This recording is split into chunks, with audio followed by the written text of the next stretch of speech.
જય શ્રી રામ મિત્રો, સ્વાગત છે તમારું ફૂડ ફોર યુ કુકિંગ ચેનલની અંદર। તો આજે આપણે બનાવવાના છે ગાજર અને વટાણાનો સૂપ। તો ચલો જઈએ રેસીપી તરફ।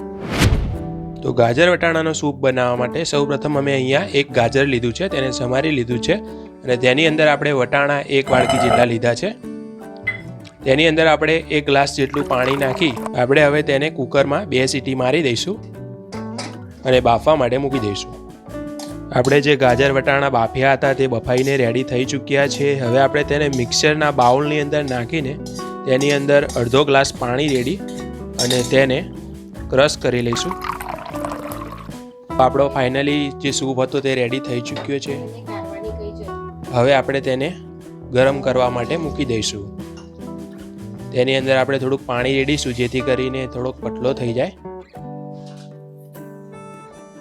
આપણે આ સૂપને 2 થી 3 મિનિટ માટે ગરમ થવા દઈશું અને તેની અંદર અડધી ચમચી જેટલું મીઠું નાખીશું અને અડધી ચમચી જેટલો મરી પાવડર,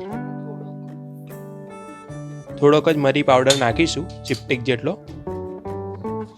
આપણો જે સૂપ છે તે ગરમ થઈને રેડી થઈ ચૂક્યો છે। હવે આપણે સૂપને વાડકીની અંદર આ રીતે કાઢી લેવાનો છે અને તેને આપણે સર્વ કરશું। મિત્રો, તમને ગાજર અને વટાણાનો સૂપ કેવો લાગ્યો અમને કમેન્ટ કરીને જરૂર બતાવજો અને અમારા વિડીયોને લાઇક, શેર અને ચેનલને સબસ્ક્રાઈબ કરવાનું ના ભૂલતા। જય શ્રી રામ।